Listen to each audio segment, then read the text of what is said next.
السلام علیکم ورحمۃ اللہ وبرکاتہ۔ وعلیکم السلام ورحمۃ اللہ وبرکاتہ۔ میرا سوال ہے کہ جب ہم سلام کرتے ہیں نماز کے بعد دائیں اور بائیں، تو یہ سلام کس کو کرتے ہیں؟ برائے مہربانی جواب دیجیے۔ اللہ اللہ، اس میں جب جماعت سے نماز پڑھے نا تو اس وقت سلام پھیرنے میں نیت صف میں جیسے ہیں تو سیدھی طرف کے فرشتوں اور سیدھی طرف کی صف میں جو نمازی ہیں ان کی نیت کریں گے، اور الٹی طرف اسی طرح الٹی طرف کے فرشتوں اور وہاں کے جو مقتدی ہیں جماعت میں شریک نمازی ان کی نیت کریں گے۔ کسی فرد کو معین یعنی مخصوص نہیں کریں گے کہ یہ میرا دوست بیٹھا ہے اس کو سلام کر رہا ہوں، یہ نہیں۔ اچھا، اور اگر امام کے پیچھے بھی چونکہ ہیں تو جس طرف امام ہو، مثال کے طور پہ آپ کے سیدھی طرف امام پڑھتا ہے تو آپ سیدھی طرف سلام پھیرنے میں ساتھ میں امام کی نیت بھی شامل کر لیں کہ امام اور اس طرف کے نمازی اور اس طرف کے فرشتے، الٹے ہاتھ میں نمازی اور فرشتے۔ اب آپ امام کے عین پیچھے ہیں، بالکل پیچھے، تو اس میں دونوں طرف امام کی نیت شامل کریں گے۔ جب اکیلے نماز پڑھ رہے ہیں، سنتیں پڑھ رہے ہیں مثلا یا فرض پڑھ رہے ہیں لیکن اکیلے پڑھ رہے ہیں، تو اس وقت دونوں طرف سلام پھیرتے وقت فرشتوں کی نیت کریں گے، بندوں کی نہیں۔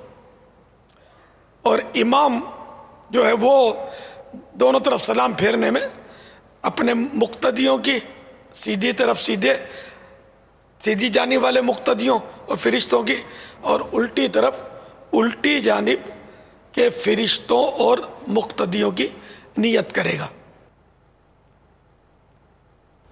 واللہ تعالی اعلم ورسولہ اعلم عز وجل وصلی اللہ تعالی علیہ وآلہ وسلم۔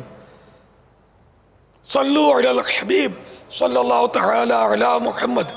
اچھا، سلام پھیرنے میں بھی ایک کوتاہی اور بھی ہوتی ہے کہ وہ سلام صحیح پھیرتے شاید کم لوگ ہوں گے، یعنی وہ اس طرح سلام پھیر لیتے ہیں تو یوں 45 کا اینگل بنا لیتے ہیں، تو یوں اب سمجھے کہ 90 کا اینگل بنانا ہے، سیدھے کندھے کو دیکھنا ہے سلام میں۔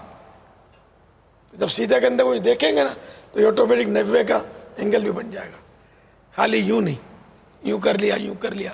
مؤذن بھی یوں کرتے ہیں، مؤذن تو طرح طرح کے ایکشن کرتے ہیں، ہاتھ بھی ہلاتے ہیں، سمجھے، حی علی الصلاۃ، اس طرح کی حرکتیں بھی دیکھی ہے میں نے، تو یا یوں کرتے ہیں حی علی الصلاۃ، ایک فوراً پھیر لیتے ہیں، یا کچھ پہلے مائک کی طرف رخ ہوتا حی علی الصلاۃ، آخر میں پھرتے ہیں۔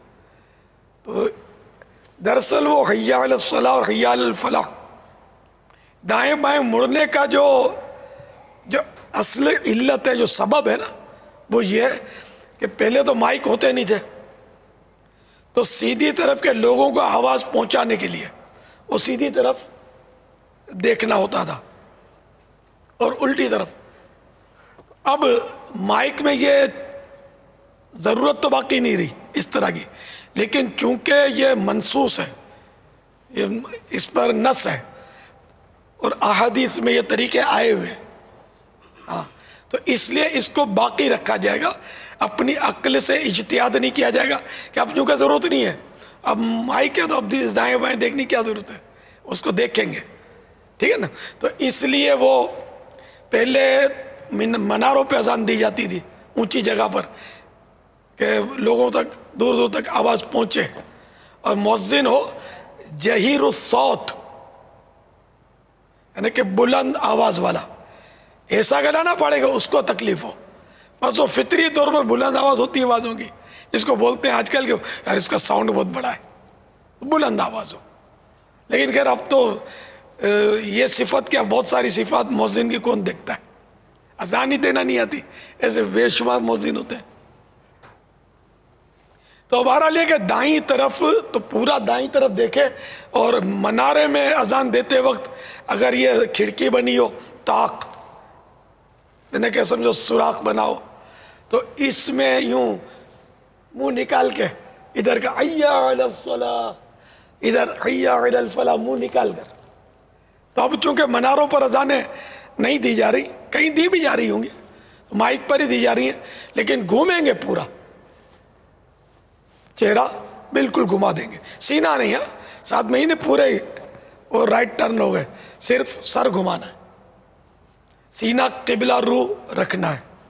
اب یہ بھی پریکٹس کرنے سے آئے گا، ایک بار سننے سے نہیں آئے گا. اب پریکٹس کون کس کو کروائے، یہ بھی ایک مسئلہ ہے کہ برسوں سے اذانیں دیتے ہوں گے لیکن طریقہ نہیں معلوم ہوگا، مطالعہ ہوتا نہیں ہے، اس طرح کے ماحول میں آتے نہیں ہیں. انشاءاللہ مدنی مذاکروں کے جو عادی ہوں گے نا، ان کو یہ مسائل پتہ ہوں گے. یہ پہلی بار تھوڑی بیان کر رہا ہوں، کبھی کبھی موقع ملتا ہے تو یہ عرض کر دیتا ہوں. تو انشاءاللہ آپ پابندی سے مدنی مذاکرہ سنتے رہیں گے، مدینہ مدینہ ہوتا رہے گا انشاءاللہ. واللہ تعالی اعلم ورسولہ اعلم عز وجل وصلی اللہ تعالی علیہ وآلہ وسلم. صلو علی الحبیب صلی اللہ تعالی علیہ